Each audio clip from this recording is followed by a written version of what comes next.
নমস্কার বন্ধুরা, মান্টির রান্নাঘরে আপনাদের সকলকে স্বাগত। আর আজকের রেসিপি খুবই সাধারণ আর সিম্পল। আমরা সাধারণত এই রেসিপি ঘরে সকলেই করে থাকি, তবে একটু আলাদাভাবে আমি আজকে এই রেসিপিটি আপনাদের সাথে তুলে ধরলাম। তার জন্য নিয়ে নিয়েছি বাঁধাকপি, সেটাকে কুচিয়ে নিয়েছি। যা আপনারা গ্রেট করে নেবেন, যত মিহি গ্রেট হবে তত সুন্দর হবে আজকের রেসিপি। তাহলে চলুন এবারে ওই বাঁধাকপির মধ্যে দিয়ে দিলাম হাফ চামচ হলুদের গুঁড়ো, হাফ চামচ লঙ্কার গুঁড়ো, হাফ চামচ দিলাম জিরের গুঁড়ো আর হাফ চামচ ধনের গুঁড়ো।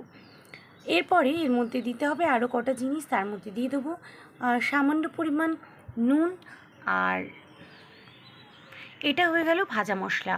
আর এই ভাজা মশলা বা গরম মশলা যাই বলুন না কেন, এই জিনিসটা কিন্তু রেসিপির টেস্ট অনেক বাড়িয়ে দেবে। দিয়ে দিলাম কুচিয়ে রাখা পেঁয়াজ কুচি, আর এখানে কিছুটা দিলাম কাঁচা লঙ্কা। আর এভাবেই এই পরে দিতে হবে 1 চামচ পরিমাণ নুন। নুনটা আপনারা স্বাদ মতো দিয়ে দেবেন।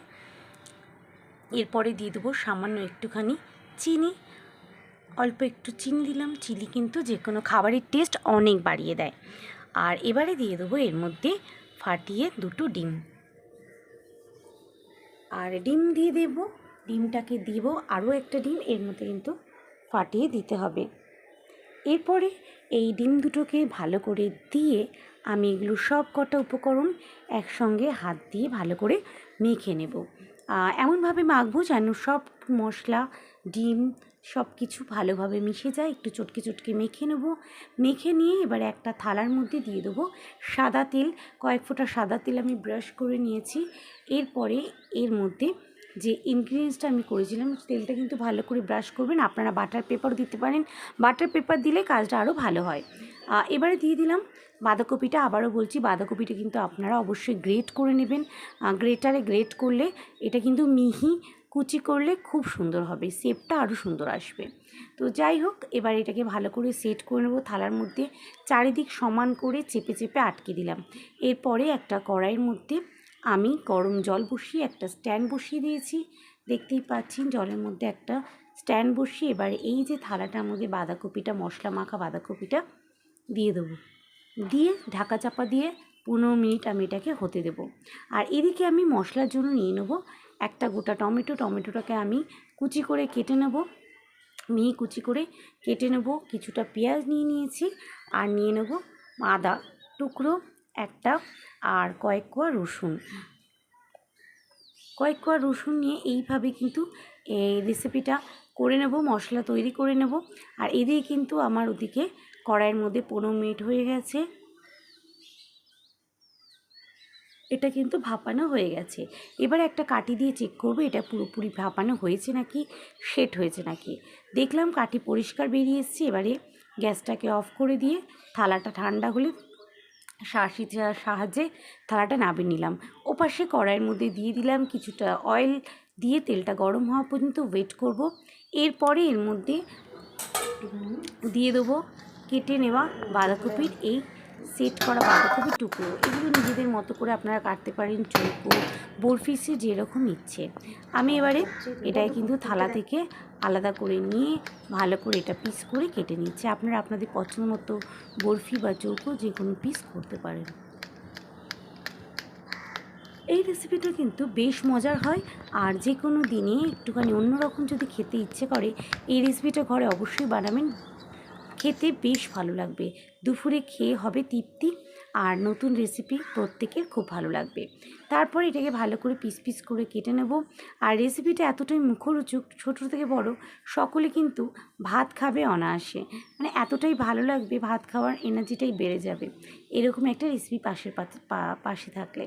এবারে কিন্তু বরফির মতো কেটে এগুলোকে আমি ভেজে নিচ্ছি, ভালো করে ভেজে নেব। আপনারা কিন্তু আমি আবারও বলছি একটু মিহি করে বা গ্রেটারে গ্রেট করবেন, তাহলে কিন্তু সুন্দর সেট হবে, প্রমিনেন্ট আকারটা আসবে যে পিসটা আপনারা করবেন। আমার একটু লম্বা লম্বা কাটা হয়েছে বলে প্রমিনেন্ট শেপটা একটু কম এসছে। আপনারা কিন্তু অবশ্যই গ্রেটারে গ্রেট করে নেবেন। আর এবারে এগুলোকে লাল করে, হালকা করে লাল করে ভেজে তুলে রাখবো।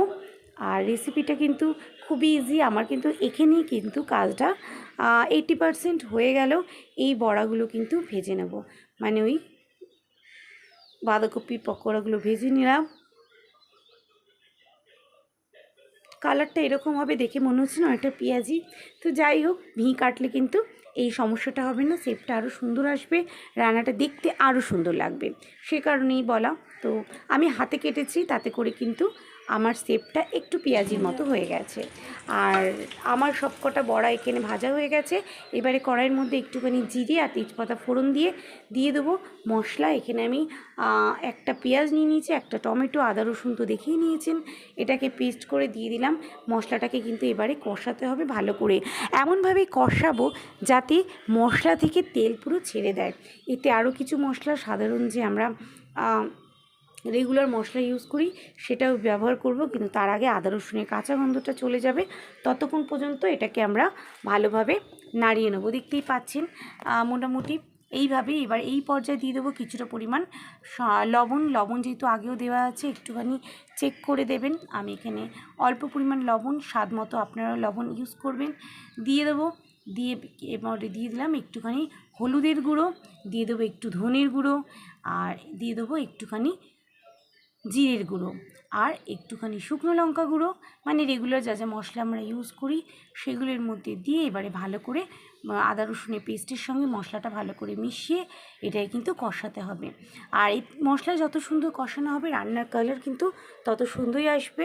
আর দিয়ে দিলাম একটুখানি সামান্য চিনি, রেসিপি কিন্তু চিনি দিলে স্বাদে গুণে অনেক বেড়ে যায়। আর দেখতেই পাচ্ছেন মশলা কিন্তু কষানো হয়ে গেছে, মশলা দিয়ে তেল ছেড়ে দিয়েছে, মশলাটা কত পরিমাণ বেড়ে গেছে। এই পর্যায়ে এতে দিয়ে দেবো গরম জল অ্যাড করব। খুব বেশি জল দেওয়ার দরকার নেই, মিডিয়াম জল দেবো এতে, যেহেতু পকোড়াগুলো এর মধ্যেই ছাড়বো। ঝোলটা ফোটা পর্যন্ত ওয়েট করব। এরপরে কিন্তু এর মধ্যে আমি ফুটতে শুরু হয়ে গেলে আমি এখানে 1 থেকে 1.5 কাপ পরিমাণ জল এতে আমি অ্যাড করেছি। ভালো করে মশলাটাকে কিন্তু মিশিয়ে দেবো এই জলের মধ্যে। ভালো করে মিশিয়ে দিলে খুব তাড়াতাড়ি নুন লবণ সব পরিমাণ মতো ভালোভাবে মিশে যাবে। এবারে এটা ফুটতে শুরু হবে, ততক্ষণ ওয়েট করব। ফুটতে শুরু হয়ে গেছে দেখতেই পাচ্ছেন। এবারে দিয়ে দেবো এর মধ্যে ভেজে রাখা পকোড়াগুলো একে একে দিয়ে গ্যাসের ফ্লেমটা অফ করে দেবো। 2 মিনিটের মতো রেখে গ্যাসের ফ্লেম অফ করে দেবো। আর হয়ে গেল আজকের রেসিপি। খুবই ইজি আর ইউনিক একটা রেসিপি, আপনারা কিন্তু ঘরে অবশ্যই ট্রাই করবেন। আর এতক্ষণ ধরে ভিডিওটা যারা দেখেছেন, নতুন বন্ধুরা সাবস্ক্রাইব করে দেবেন, পুরনো বন্ধুরা আমার পাশে থাকবেন, কমেন্টে লিখে জানাবেন আপনাদের রেসিপিটা কেমন লাগলো।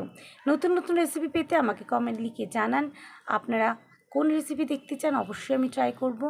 আজকের রেসিপি যদি পছন্দ হয় কমেন্টে সেটাও লিখে জানাবেন।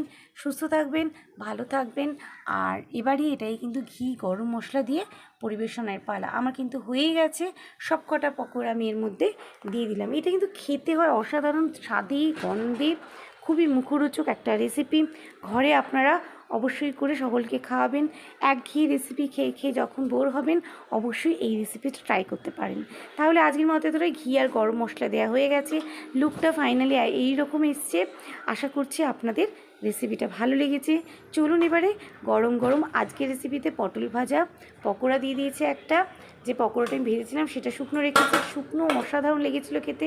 এটা হয়ে গেছে মাটন কারি, আর তার সঙ্গে আপনাদের ফেভারিট এতক্ষণ ধরে যে রান্না করলাম এই বাঁধাকপির পকোড়া।